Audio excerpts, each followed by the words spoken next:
because Floyd Mayweather's arrested. It's over. This is not going to end well. This will not end well. Couldn't help himself. He had to crawl under his rock, out of his rock, and make some noise.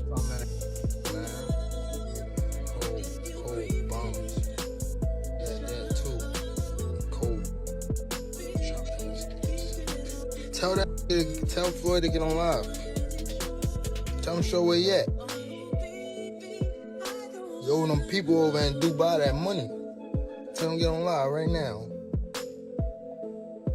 And you owe people in Saudi Arabia money too. Broken. Out here scamming people. Several boxers have spoken out about Floyd Mayweather's reported arrest, suggesting he may be struggling with no longer being in the spotlight. Some believe he's having a hard time adjusting to life after boxing, and that his recent actions seem like a cry for attention. Oscar De La Hoya even said it looks like Floyd is either seeking attention or possibly running low on money, based on how often he puts himself in the headlines. Adding to the controversy, Mayweather has been linked to a reported $42 million scam tied to a suspicious investment scheme. Allegedly, he promoted fake businesses to fans and investors, raising serious questions about his financial health and whether he's taking big risks just to stay relevant. With Floyd, Canelo, Instagram, what's up with all that stuff? Yeah, no, I mean, obviously, you know, he tried to steal somewhat of Canelo's thunder. He couldn't help himself.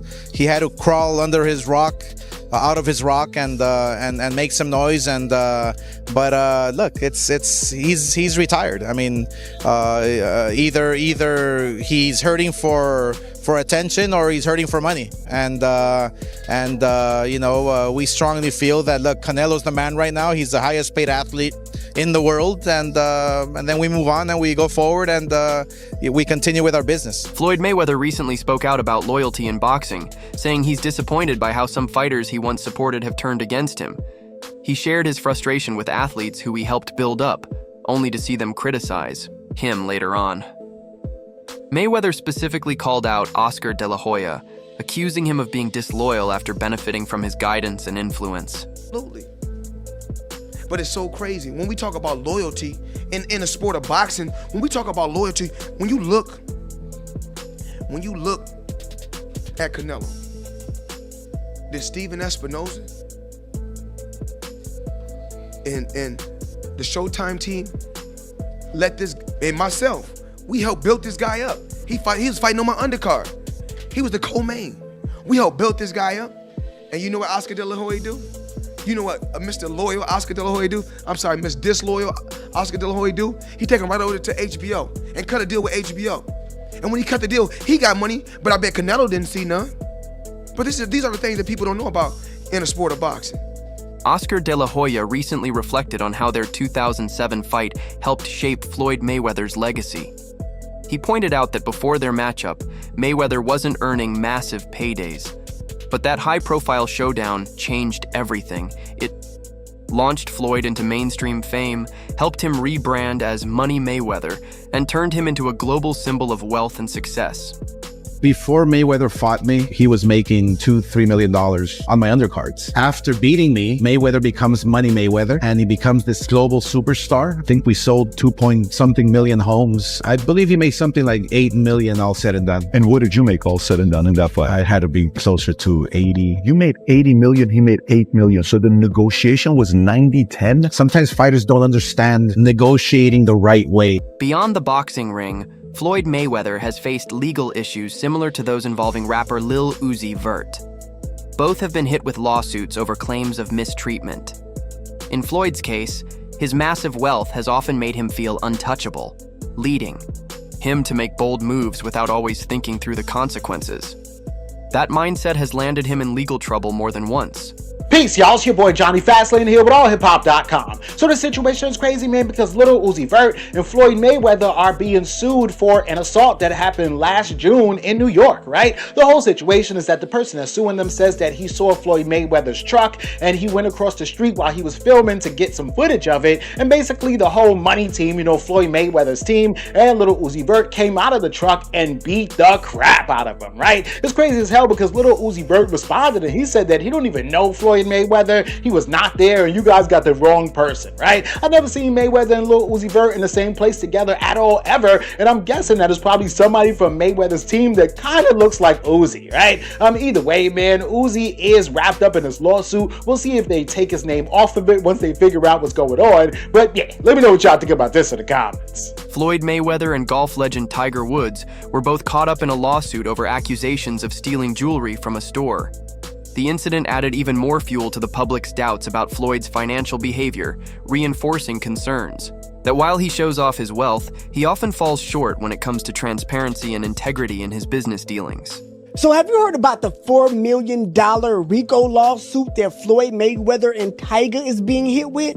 Wow. So apparently it's over some stolen jewelry and, or at least allegedly. And the entire story is pretty crazy. And the fact that they're calling it a RICO was pretty wild as well. Because apparently there was some type of, at least what is being alleged, some type of scheme set up and ran by these celebrities in order to get away with taking free jewelry off of jewelers. So yeah, seems like Floyd Mayweather has built his brand around being larger than life.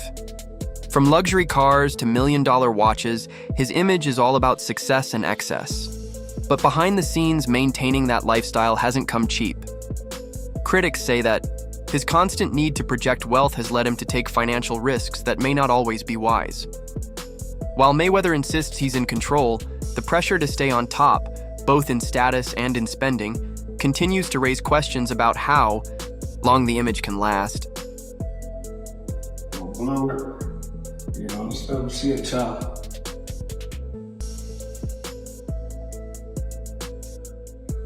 Yeah, so we got choices. We as you guys can see. Come on, follow me. Come on, let's go around. We got the choices. The original McLaren, as you guys can see. You got the Aventador.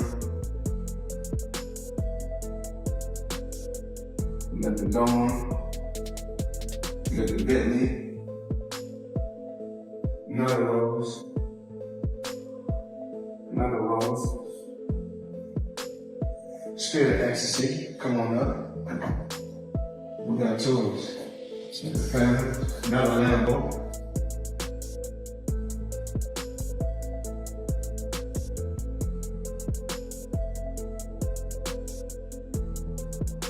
Keys somewhere to this.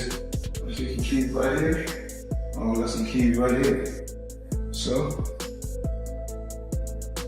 Spirit of Ecstasy, up again.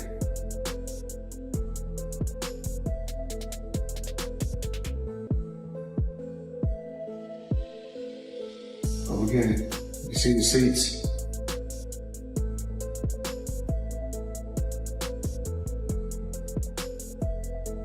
YouTuber and boxer Deji recently called out Floyd Mayweather, claiming that most of Floyd's wealth is just for show. According to Deji, the flashy lifestyle is more illusion than reality, and behind the scenes, things aren't as glamorous as they seem. He went on to say that Floyd's constant need to show off his riches is rooted in insecurity, not true financial confidence. For Deji, it's less about money and more about what Floyd might be trying to hide. Fighting this man. Yeah. How was he? Like, oh, so he's fake as hell. Oh, really? Oh my God. He's so fake and he's insecure as hell. And the thing is, I don't even care about saying all this stuff. Yeah, you're not gonna fight me, are you, bitch? Okay. He's so insecure. So let me just tell you like some things that happened. Okay. So this was the Dubai podcast. For some reason, he's just making these noises, slah, slah, slah, to his whole team, slah, slah, and just doing, just making some weird noises. It made no sense. And then one of my fans said, "Hey yo, Deji, I flew all the way from the UK for this." And then he you don't have to respond to that, no, but he responds being like, "It don't matter, man. You in Dubai now." Like why? Like what do you call them things you get for Christmas? Those soundboards. Yeah, literally. YouTuber and boxer Deji didn't hold back when talking about Floyd Mayweather. He claims Floyd's wealth is more smoke and mirrors than real money. According to Deji, all the flashy cars, stacks of cash, and big talk are just a cover-up. Behind the scenes, he says things aren't as perfect as Floyd makes them seem. Deji also called out Floyd's obsession with showing off, saying it comes from deep insecurity, not actual confidence. In his words, it's not about money, it's about what Mayweather might be trying to hide.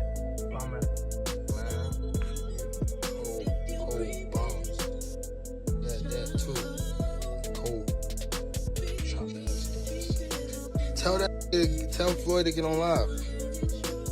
Tell him show where he at. You owe them people over in Dubai that money. Tell him get on live right now. And you owe people in Saudi Arabia money too. Broken. Out here scamming people. When Gervonta Davis publicly criticized Floyd Mayweather, Floyd took a different approach. Instead of directly addressing the accusations, he chose to play the victim. Floyd said that Gervonta had the right to say whatever he wanted, but added that he still respected him and was proud of him. It was an attempt to soften the situation and downplay the tension beneath the surface. Take Vince out on social media. He's been through a lot, throughout his life. But I take my hat off to him. I'm proud of him. Saturday night we had a game plan, and a lot of times when he says certain things on social media, I say, to me he's still a kid, and when I was that age, I probably would have did the same thing. I didn't have a Floyd Mayweather to stand behind me and tell me, about what's right and what's wrong.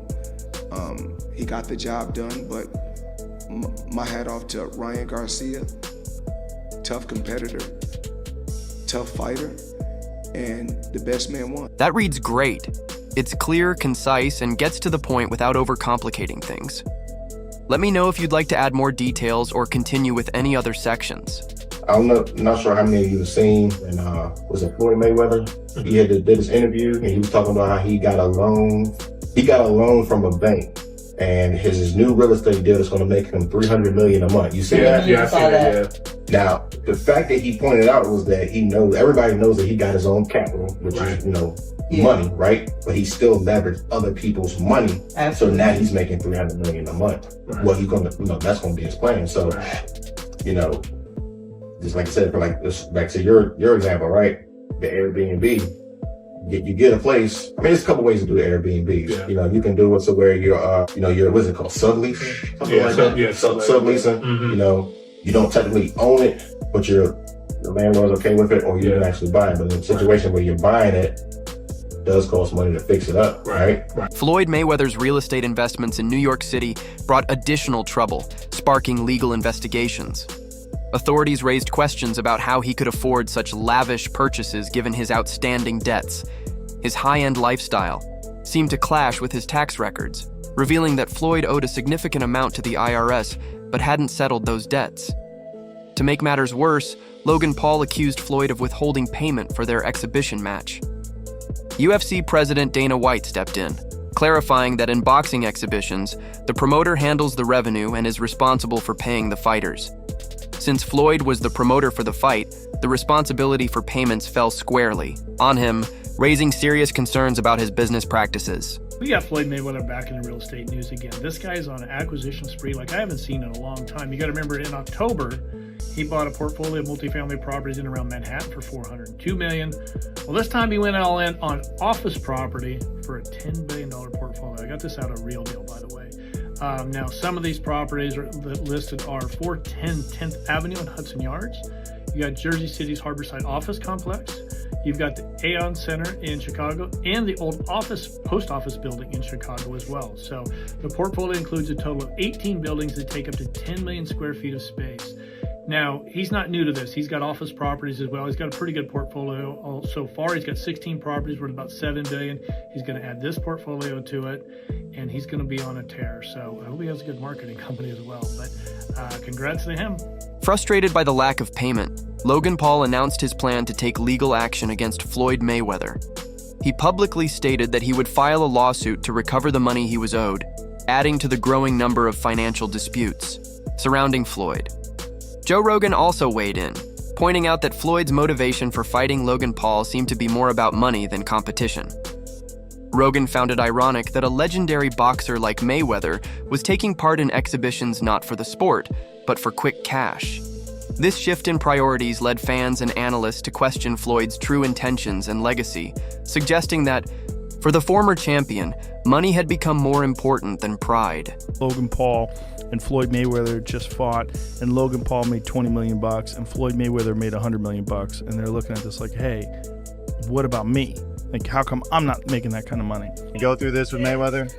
Yeah. Thank you. Yeah, it's honestly bullshit. Like having people who aren't a professional promotional company control where the money goes is like, we made that mistake.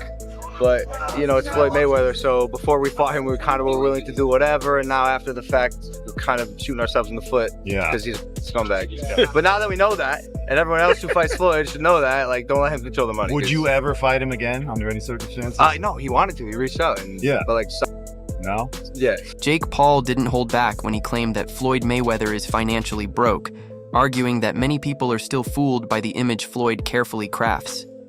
According to Jake, the flashy lifestyle is just a facade, and the reality of Floyd's declining wealth is becoming harder to deny. During the build-up to their exhibition match, Conor McGregor also took shots at Floyd, mocking him for supposedly not being able to read and calling him broke. McGregor's taunts hit hard, further damaging Floyd's public image and revealing the vulnerability behind the wealth-driven persona he's built. Like I said, I have time for all of these guys. I'll fight anyone. I don't give a who it is. Even if they want to come and get some sparring in, let's run it. Jake, now did Logan ever get paid with the situation with Floyd Mayweather? Nah, not yet. Floyd Mayweather's broke. You know, that's what a lot of people don't realize. He gets these big checks and doesn't pay the taxes on it. And then the IRS comes hunting him down later. He owes a lot of people I know money. And Logan's deep down on that list, so I don't know if Logan's ever going to get paid. It's kind of f***ed up. Conor McGregor didn't stop there. He also mocked Floyd Mayweather over his tax debt issues. By highlighting Floyd's money troubles, McGregor stoked rumors that Mayweather's fortune isn't as solid as it seems, adding public embarrassment to Floyd's growing financial woes. I feel good, planning hard. Did Floyd not take out his own jets? You know what else he got? And he got tax problems.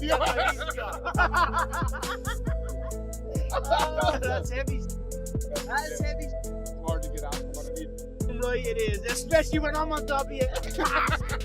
Devin Haney spoke out about his time around Floyd Mayweather, accusing him of manipulation and deceit. Haney says that while most people are dazzled by Floyd's fame and flashy lifestyle, he saw the truth early on. According to Haney, Floyd used those extravagant displays to hide financial trouble, relying on tight control over his image to keep fans and critics in the dark. He's just trolling. He's trolling. He's telling me he's trolling. So I'm like, nah, he's not trolling. That's he's not trolling. That's real. Like, and it would just get worse and worse and worse and worse and worse. What was your father saying throughout camp about that? He was same thing. Like we was both going back and forth. Like, it don't happen. Like, we could understand. We like, why the he wanted to start this now? Now, like why all of a sudden he playing this crazy role now? Why do you think? On the outside looking in, why would you say? I don't know, bro. Like when I seen it, I knew it wasn't right. Yeah. Floyd Mayweather's betrayal of Devin Haney is a stark example of manipulation for personal gain. Just before Haney's big fight with Ryan Garcia, Floyd released a carefully edited sparring clip that made Haney look unprepared. This wasn't an accident. It was time to undermine Haney and protect Floyd's own fragile ego. Mayweather built his brand on enjoying wealth now rather than saving for later, even saying he was happier before he became rich. But his refusal to face rising debts reveals a major flaw in that philosophy, a lack of responsible financial planning. That oversight continues to catch up with him and those he claims to support. But you throw a lot of money around, don't you? Why not? You can't take it with you. I mean, there's no Brent trucks pulling up at no funeral home. So, I mean, you gotta be able to enjoy your money, but make your money work for you. Carpe diem, seize the day, live every day. Absolutely. That's Floyd Mayweather's strategy. My strategy is I'm a hustler.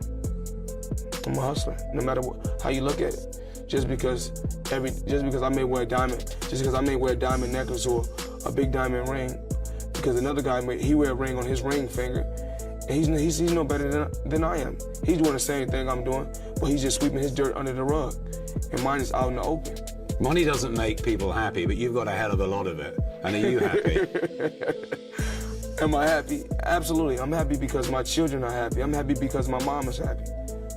I'm not happy because of the money, because I was happier when I didn't have the money. In 2021, Floyd Mayweather and rapper Tiger were hit with a new financial dispute. Miami jeweler Leonard Suleimanov claimed they owed nearly $4 million for luxury watches and diamond jewelry. Although they made some initial payments, they never finished the transactions.